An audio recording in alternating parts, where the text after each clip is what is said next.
This is Aliveness. I'm your host, Alison Crosthwait, a guide and former psychotherapist here to empower you to break out of your old patterns, shift into a new state of being, and ignite your aliveness.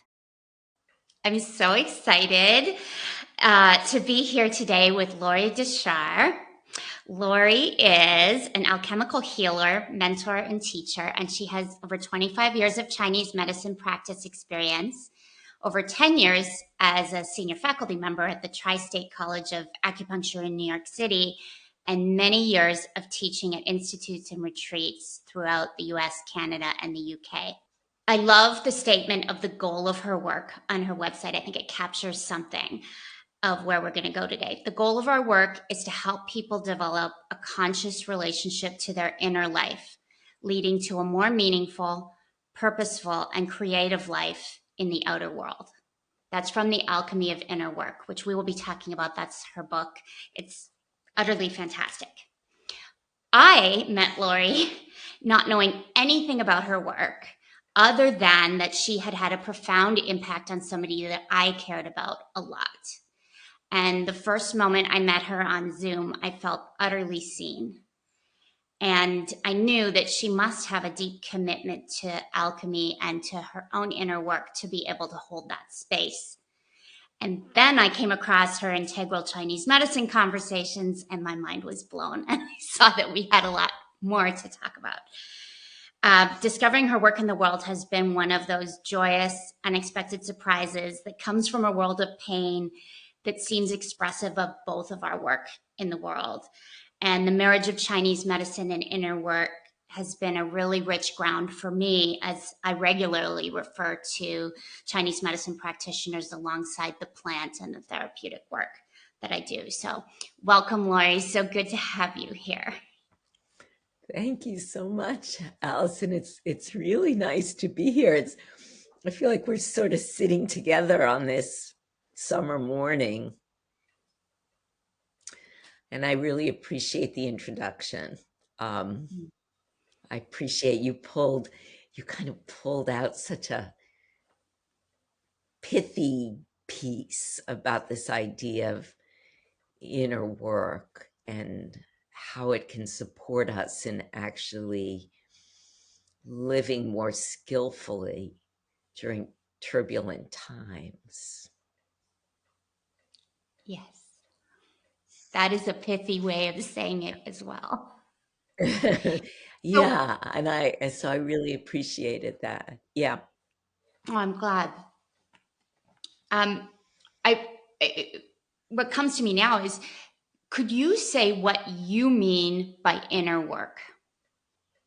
I'm aware, I was having a conversation yesterday evening with two young people that my husband and I are really close with. They're young people we really love. I actually spoke at their wedding, and I've known the young woman since she was 2. She's a little bit like my goddaughter, my second sort of other daughter. And they are in mid-30s and really grappling with those life questions of, do we have kids? Do we buy a house? Do we want to live in a different way than our families? And they were saying, there's the math part of it, which is the more scientific, looking at how do we have a hormone. We deal with reproductive drives, we deal with security drives, we deal with those basic fundamental drives that can be almost neurologically or biochemically explained. And then we deal with the myths, that we grow up with, the myths of happy ever after, Cinderella, Snow White, Sleeping Beauty, all these very basic myths that inform us. But in sitting with them, I said, there's a third place between the math and the myth. And that's this domain of what do we come here for? What do our souls come to inhabit, these amazing vehicles? And I think that's, for me, where inner work comes in. Inner work comes in between the math and the myth. When we Oh, yeah. actually bring the gift of our awareness, this amazing capacity that we have for self-reflection, to bear on our lives, as opposed to just being driven by our biology or the sort of collective mythology, is I become more of a subject in my own soul exploration. So that would be at least a preliminary answer to your question. I've never heard it articulated in such a way that I feel like there is such a felt sense to that. I think that we can feel the math and we can feel the myth, and we know that there's more than either of those things. And to be able to start to consciously locate ourselves in one of them seems, and to watch us move between them seems incredibly valuable. Right, because then, although of course we're all driven by the math, I mean, we are biochemical, neurological. I mean, that piece is also fascinating and wonderful. And of course, dealing with these big life questions or dealing with trauma is very helpful to understand that biophysiology. And then we're all driven by the myths. But I the difference with inner work is that, as I said, I am no longer simply driven by these forces. I actually step into being the rider. Right. And not, I would say, not the I that is my will or my, sort of power drive, but the I that is in contact with something that I call divine, that there is a kind of divine mandate or support for our soul life here. Right. Yeah. So that's really where I think I center in that. Mm. Mhm. So I'm thinking of when I first experienced Chinese medicine, and I had a needle phobia, which fertility treatments kind of worked on because you have to have so many needles. And so I'd avoided acupuncture for a long time, but I'd sort of heard it was good for fertility and hormones. And I eventually, when I had a late term loss, I was so broken. Uh, I was like, okay, nothing can hurt anymore. I'm going to try it. And I was going to Chinese medicine I wanted a baby. Like I wanted like math results. Right? And I came out of that first session, nothing, not all the therapy in the world helped me as much with my grief as that first session. And she was not like you. She was a very different practitioner. But I said to my partner at the time, I said, I feel like myself again. And so I've always seen Chinese medicine as having this other component, but it wasn't really until I started to get to know your work that I realized I wasn't insane and it actually is far beyond the physical. Could you, I think some people are surprised that Chinese medicine and the psychospiritual go together. Could you talk a little bit about that? I do. I think we're all surprised. I certainly was surprised the first time I got treated. I write about it in my first book, Five Spirits, and I went in kicking and screaming. I was 28 years old. I was a sort of a radical feminist eco-environmental activist, and very much like, my, what do I need this for? There's nothing wrong with me. um I'm just here to save the planet, basically. At the time I had those aspirations, and but my friend who had gone, this very early on, this was 1978. I mean, it was just coming to the States. And she kept saying, you have to try this. And I said, well, there's nothing wrong with me. And I mean, I have headaches, I feel stressed, my skin breaks out, but there's really nothing wrong with me.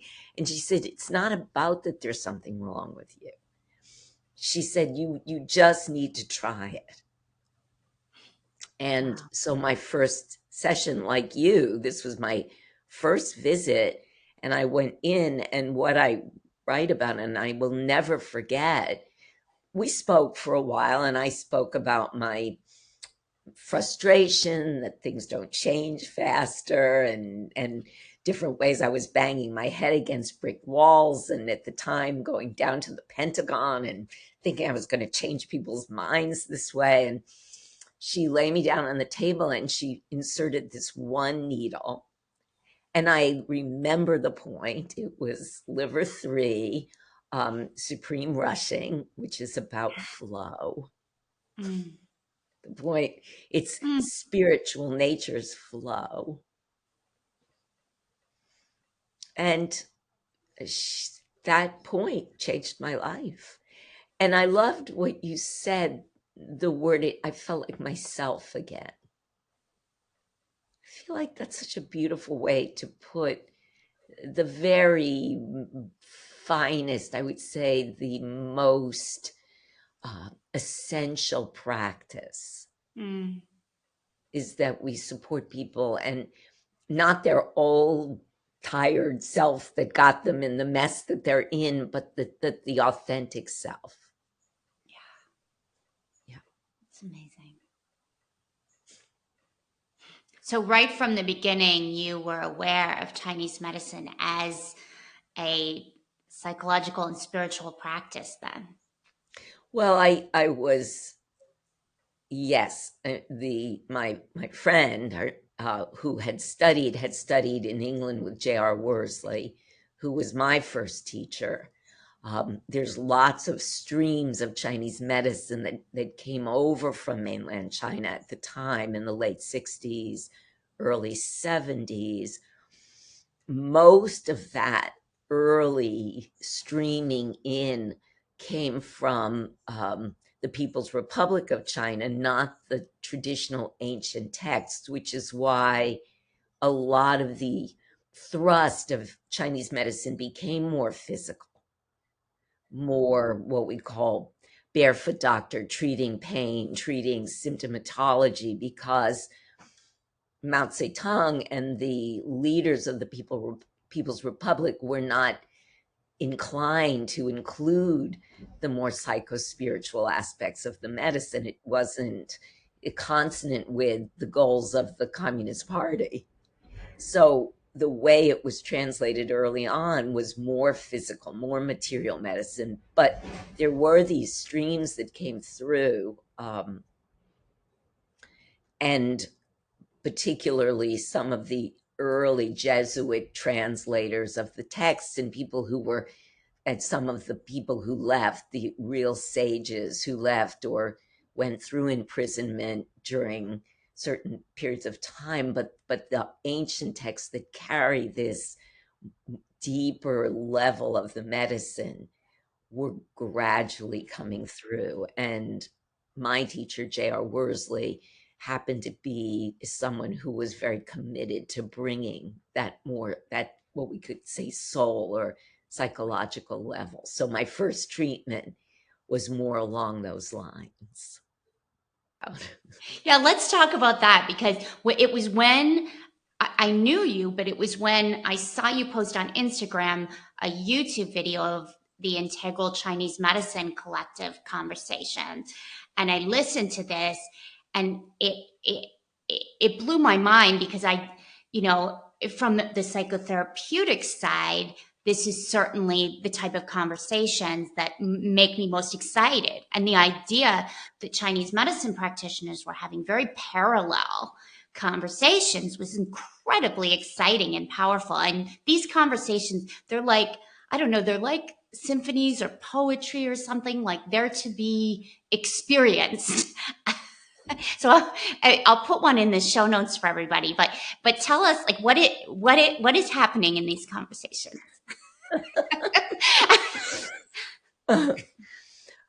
Well, the background to that conversation is that along the way in my exploration, what I came to was that the invitation or opportunity of Chinese medicine is a soul journey, is what you and I have been talking about, this return to the self or to knowing myself in an authentic way.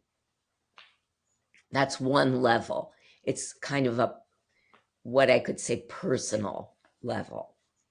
But what I also came to in my own work is that in a larger sense, one of the reasons that there was this tremendous upsurge of interest in Chinese medicine when it appeared on the scene, as well as yoga, as well as herbalism, other kinds of what we call alternative. That's a little funny terms. Some of these medicines are much older than Western medicine, but let's say alternative, outside the collectively accepted medicine in the West, is because they're ultimately catalyzing, I would say, a shift in our consciousness. The larger invitation is not just my personal illumination of self, but that there's a larger emergence of a shift in consciousness that is happening on a planetary level, which is taking us beyond what in the West or modern Western idea of the self begins and ends at the skin. I'm basically a math situation that can be analyzed with tools, with tests and research, and there's a finite kind of package here that's me. Well, the ancient Chinese never saw it that way.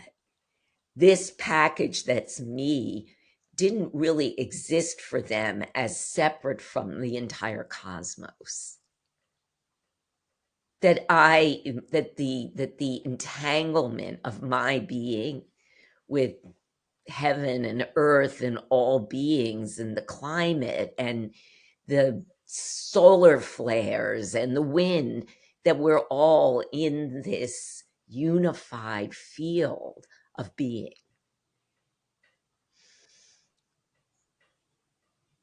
And when, say, you go in and feel a needle going to your, going to your skin, and then there's this body felt sense of shift of, oh, wait a minute, who I thought I was just shifted. And I felt this movement inside of me, like I felt something come to life in me. It begins to disrupt the preconceived ideas that I have or my patient has about who I am. So this is a long way around to say that I got on this about, as I was writing Five Spirits 25 years ago.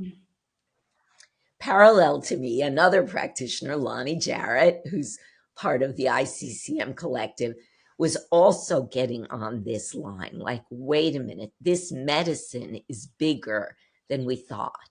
It has the potential to interrupt habitual thinking patterns that are holding us imprisoned in dualistic, causal, linear thought forms that are no longer capable of resolving the problems we're facing.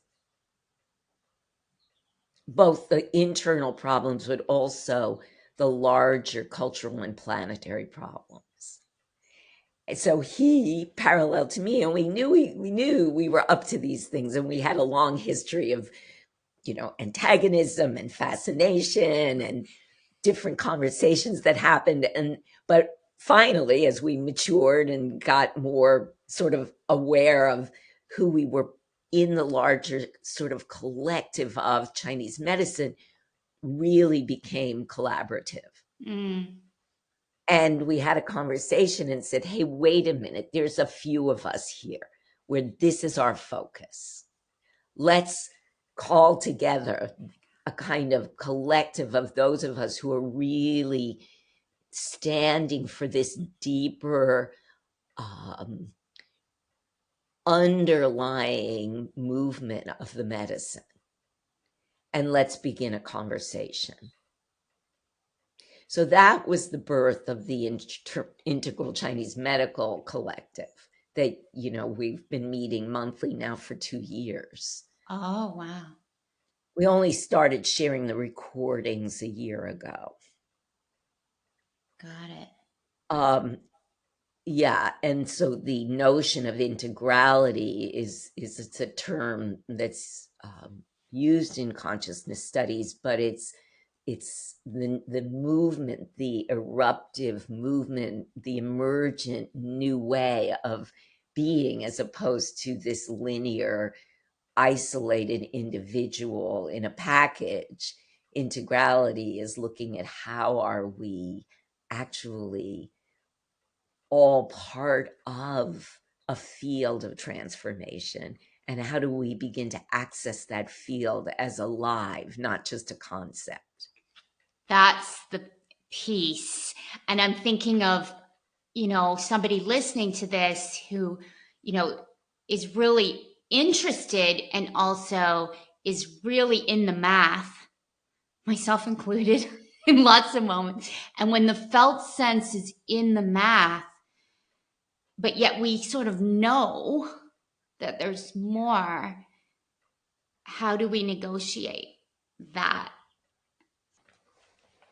And I feel, Alison, that even as you and I are sitting here, that there's that sense. I mean, I really resonate to what you just said, that even when we're sort of in almost like entrenched or compressed into the math, which is, how can we not be when we live in a culture that's its organizing principle, right? How much money do you have? How big is your house? What kind of new refrigerator are you getting? Do you have whatever it is at whatever level? It's so quantitative. And to find a way to at least recover connection to these non-quantifiable aspects of being, to these more, the level of psyche, the level of the soul, that actual connection to spirit as a present illumination, not just some idea, but an illumination that is present. And one thing that's gotten clear to me is that none of us can do it alone. We're not meant to do it alone anymore. Yeah. There's obviously, as you and I both know, I think we're both, we both have a certain kind of introversion. I know you well enough to know that about you, and I as well. You need that connection to self, that inner work. But then we also need these spaces where we can truly connect to others, and we begin to create a culture that I believe is growing now. That isn't, that many of us are giving birth to these cultures. Yeah. Where as communities, we're holding space for this other kind of awareness together. And, although I come from a background of fear of, I would say, activism, political activism was where I began. Um, I think what began to change for me from that first needle insertion was that our activism has to be grounded in a kind of matrix of interconnection and depth and trust in process. There's so much more than just banging our heads against the other who's wrong. I love this, and it brings up one of my favorite metaphors for this, which is Indra's net and the web of jewels, and how by polishing our own jewel we can reflect all the others. And to me, it's one of the best metaphors I've seen for like the the value of the inner work, to have the clarity to be able to see the other and then reflect back. And yet it is all in web. It's not like me first in the sense of like me over, but it is just as important to shine my jewel as, because it's the only one I can shine really anyway. So so Yeah. I wonder about that. I also love that metaphor of Indra's net. I feel like, this idea that the universe is actually totally interconnected, that my prayer, that, a prayer that I might sort of engage in, or a meditation, or a conversation that we have, that the vibration of what we share heart to heart, say, actually vibrates out and has an effect, even if it seems minute. Yes. That extends, that the web all the way through the universe, just as a spider web, when the wind touches it, or a breeze, or the spider leg, the whole web is moving in response. And yeah, so I think that piece, the realization that we're not in charge of the timing, or how, or when, or, as I said, my frustration and impatience when I was 28 years old, that things weren't changing fast enough, which I still feel. Because I am a quadruple Aries, for those who know. I For didn't know those that. who know astrology, I want it to change now. But, this other way of trusting and just polishing those jewels, and as you said, I love how you put that as we polish our own jewel, or our own mirror, that we are able to reflect that illumination in others. And what that, if we all did that. Mm-hmm. Yeah. What if? What if? And I think it's very complex. It's very complex. I'm going to bring in a thinker here that I wanted to bring in from the psychotherapy world to kind of bump up against, because weave with.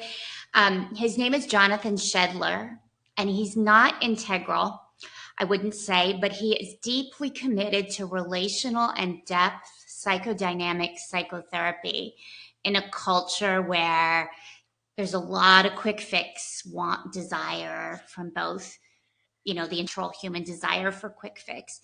He really advocates for this depth work over time, which is where my heart lies as well. And often not well understood. I think there's, like you said, there's nothing wrong with me. So why would I be in therapy for 10 years? But actually, so he tweeted, might have even been was it this morning or yesterday? He said the following, and he's pretty outspoken, but he said, a healthy, integrated, whole, flexible sense of self must develop in the context of relationships. All the self-help and self-healing and self-care in the world cannot change this. The focus on self by social media insta-therapists is the disease it purports to cure. And I think there are complexities, social media itself. In the clip, I'm like, okay, that's a piece.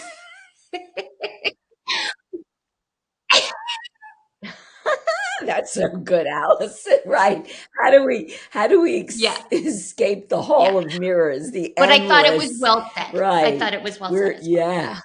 But that's good. The question that comes to me with that quote, and I love the quote, is which self is he talking about? Which self is the problem? The self. And again, if he's talking about the self that is mostly present on social media, the self that quantifies, the self that wants what it wants when it wants it, that counts the number of likes, that counts the number of followers, that self that's more tethered to what we call the ego or the will, the personal will, then I would say totally agree with him. That self is one of the problematic aspects, certainly, of modernity and late stage capitalism and all of these areas that are driving environmental destruction, driving theft of resource from indigenous people. There's just all of that level of problem. I do feel that the focus on the self, as opposed to what we were saying, the larger matrix of planetary need. Right. Yeah. But from where I stand, the self, the big sort of background self that is spoken about in depth psychology and in Jungian psychology, and that I equate with the Tao, that background path that guides us, that I don't agree with him. I feel that being able to access that background matrix of guidance, of organization that's way bigger than the personal will, is actually a necessary part of certainly what I call inner work. Yes. So that would be my response to that quote that you shared. And this is very interesting because he does go on. He says, for those who need further elaboration, and he has some more tweets. And essentially what he's saying is our sense of self is forged in the context of our earliest attachments. And we are internalizing both the self and the other. And he ultimately, though he says that we change in relationship, and so he takes us to a place of relating, he does not go to that the source that does have that matrix, that blueprint for life. And this is part of why I've stepped away from the psychotherapeutic as a licensed professional, because I was required to write treatment plans based on a model that did not honor the complexity and did not allow me to be humble to the mystery of the self. So I think this is a very rich conversation. So beautiful, Alison. Really beautifully put, exactly, because so much of, well, certainly Western medicine or psychiatry and mainstream psychology doesn't include, well, your word, that mystery of the big self, or what the Chinese call the Tao, that sort of background weaving principle that we can't know with our conscious minds. You can't make a treatment plan for what can't be known or planned, that has to be lived into or known in different ways. The Chinese say the Tao that can be known, right, or the self that can be known is not the true Tao or the true self. And when you said after that treatment, after that acupuncture treatment, or what I felt after the insertion of that first needle, was not the small, limited self. Yeah. You know, when you say, oh, I feel like myself, or at least, you know, my understanding of what you were speaking to was, I feel reconnected to the mystery. Yes. Yes. And that mystery is unfurling it's unfurling within me. So the self, or the great self that we're talking about, can't be known with the limited conscious mind, but the Chinese say it can be known. And some of the translation is through the mysterious feminine, or through the dark valley. And they're talking about this matrix of nature, Yes. that we are a part of the seasons and the movement of water and the movement of fire, and these elements that flow within us, their mysterious wisdom. That's how we begin to know this other self, or this mystery that is actually weaving us, if we open to it. Yes. That's that's So I beautiful. love. Exquisite. Yeah, and like what you're saying is, you know, yes, your background in psychology and your background as a psychotherapist informs you, but then there was a place that sort of container or egg or vessel of that model was too tight or too small. That's right. That's right.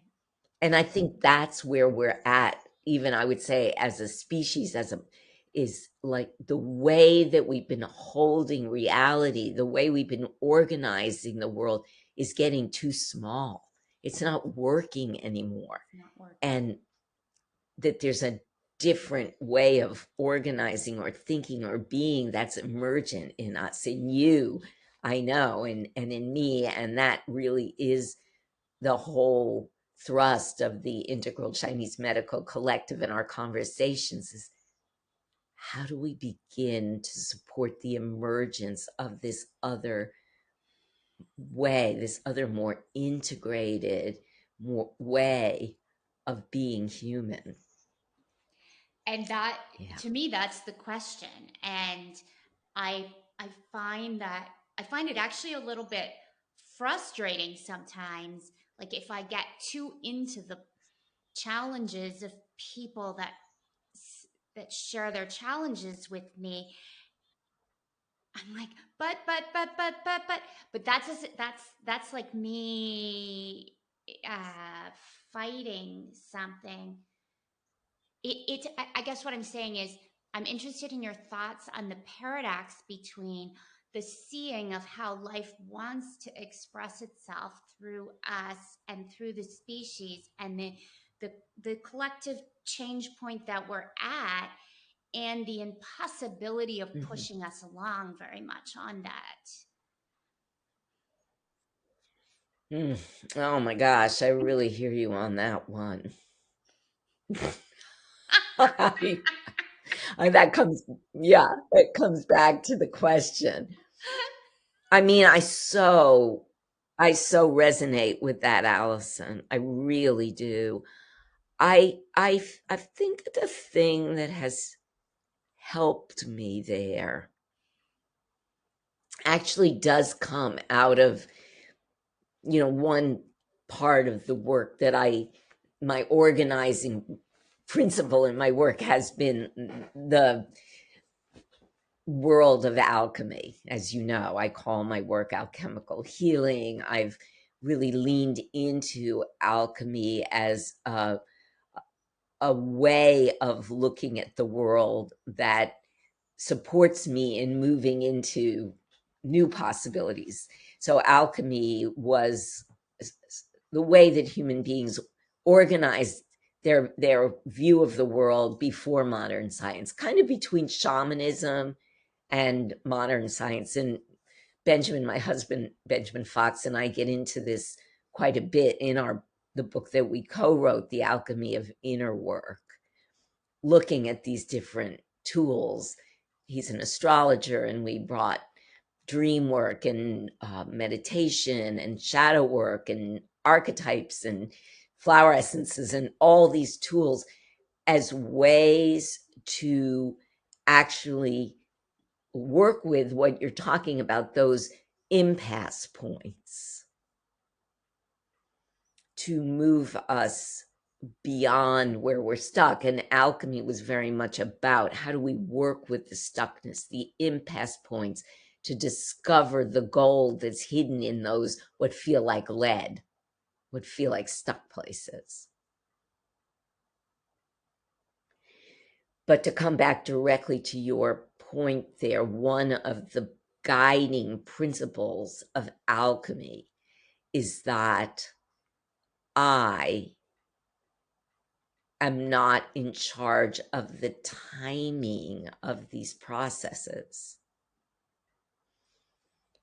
All I can do, that personal will, small self that we were referring to before, that wants it when it wants it, all I can do is keep creating the conditions for the transformation to happen.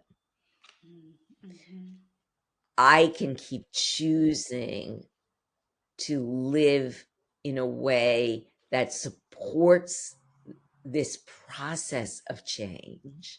Or in the treatment room, I can continually hold the possibility for that change for the person I'm working with. And I can bring every bit of my, compassion and my empathy and the tools and my everything that's in me to support that new possibility or that change in the patient or the person or myself. But ultimately, when that moment, that transformative moment, that aha, that awakening, that's not under my control. And that's something I come back to again and again, certainly when looking at the larger planetary problems and issues that we're grappling with, that there's some greater wisdom than mine that's at work here. That's so beautifully said. That's so beautiful. I don't like that, but yeah. You mentioned in the Inner Work book about all the tools, and this is something that I think is so strong about that book, and I'm definitely going to be linking to it. I really encourage people to read it. Is it interweaves the big picture that we're talking about with some very, very practical things. And I'm wondering, as we come to the end of this conversation, if somebody's listening and they're saying, "Oh, the math, the myth, and then something more," how would you suggest they actually begin to engage themselves? Well, needless to say, Alison, I mean, your work with the plants and your work guiding people in that way is, I know all about that question. Mm-hmm. But even either, prior to those kinds of engagements, for me, all the work begins, well, what I say is when we turn the light around. So it begins by inner work, by turning the light of awareness from, my will-driven engagement with the sort of quantities and phenomenon of the outer world, to begin to look within, to access the body and these other sources of information internally, so that we can begin to relate to each other from those deeper places of knowing. Mm-hmm. And I will say, so certainly our entire site and platform, anewpossibility.com, which be very grateful for you to link to, that is the work of our community, are those tools. And then a tool that I rely on and teach is called inner sensing, which is a way to begin to listen to the body, not just as a thing, not just as a math problem, but as a source of that mystery and of that wisdom that you've been speaking to, so that we can move through transformation. We can move through tumultuous times such as we're in with this inner compass.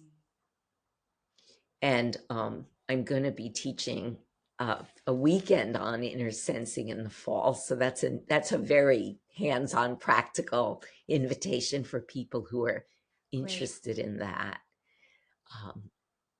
I'm so glad you mentioned that. And we're both you. Yeah. Yeah. We've got a delay, so I'll fix that up. But I'm so glad you mentioned that, because I'm going to try and get the episode out a couple weeks before that fall workshop. And I'm going to be sharing it on my Instagram, because I think it's a really great way to step in. Thank you, Alison. Thank you so much. So Lorie, yeah, because I feel like that work. Yeah. Oh, go ahead. I was going to say that work supports your work. It's like they're very enmeshed. They're enmeshed. To be able to engage at the level that you invite people, and then for people to actually have this grounding in their own bodies. Yes. Feels really like a weaving, like this is the weaving that we're doing. Yes. And for myself, having others able to hold that space and support me in the weaving is both cosmically very important, because we're not alone, and to be psychotherapeutic, very important in the repair of the early ways that parts of me weren't accompanied. So it's multi-layered here. Really, really beautiful. I love how our work. There's something about reading the same things you've come to understand from a completely different perspective that is so juicy and alive. So I love that. Yes, I so agree. I know that's the thing that it sparks us, right? It's like a spark, and then you're like, okay, I've got the juice and the chi to keep going here. Yes, exactly. That's what we do for each other. That's right. That's right.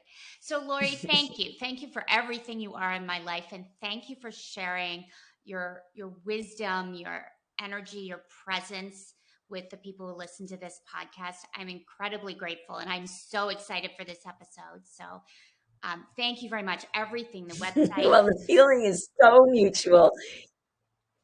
Thank you for being you, Alison, and for being the spirit of healing and transformation that you are in the world. Big love to you.